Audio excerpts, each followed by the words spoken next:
কাদের বলবো ভারতীয়, কাদের নয়, এ প্রশ্ন আজ নিদারুণভাবে আমাদের দৃষ্টিপথ রুদ্ধ করেছে।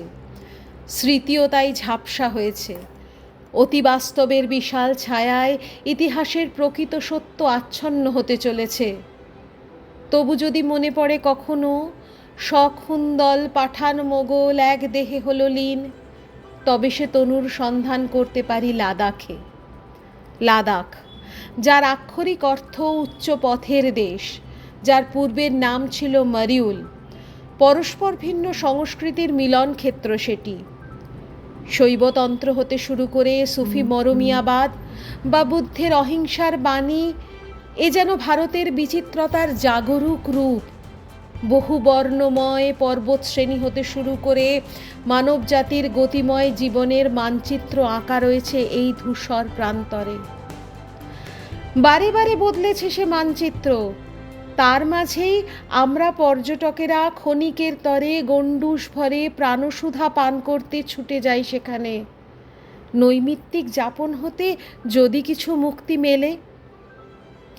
সেই উত্তর সীমান্ত অঞ্চলের সুউচ্চ ভূমিতে নীলচে সবুজ রঙের সিন্ধু নদ এসে মেশে জান্সকার নদীর ঘোলা জলে।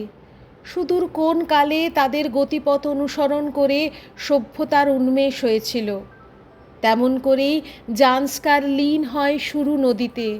আরও কত নদী নালা, বর্ষার উদ্গত জলধারা বয়ে চলে পাহাড়ের খাঁজে খাঁজে। তারা রাষ্ট্রের সীমারেখার তোয়াক্কা করে না।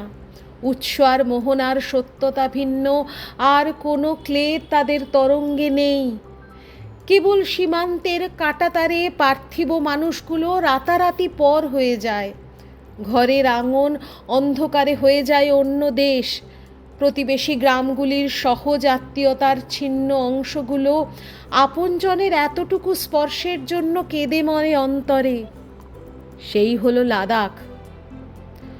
তবু তো এখানেই আকাশের নীল আমাদের বুকের মধ্যে বাসা করতে চায়।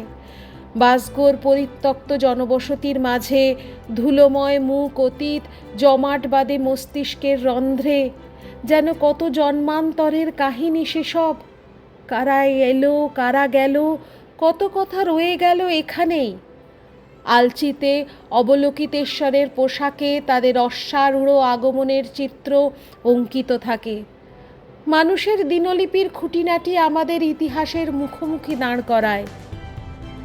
নুব্রা উপত্যকায় সুমুরের শান্ত গ্রামে পপলার গাছের মর্মর শব্দে অসময়ে ঘুম পায়। কাঁচা রাস্তার মোড়ে আড়ম্বরহীন সাদা চৈত্যের পাশ দিয়ে চলে যায় একরাশ পাহাড়ি ভেড়া।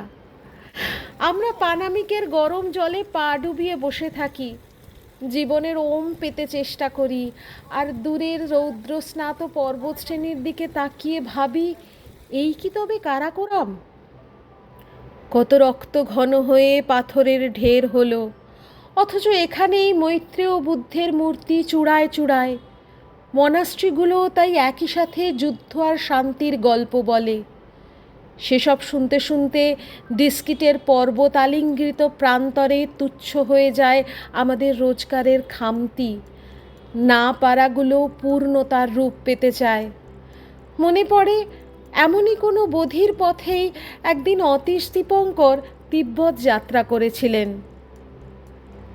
যাত্রাপথ আমাদেরও দীর্ঘ। শ্যায়ক নদীকে পাশে নিয়ে চলতে থাকে তুর্তুকের দিকে সীমান্তের অন্তিম গ্রাম থাং। প্রকৃতিও নিজেকে উজাড় করে দেয়।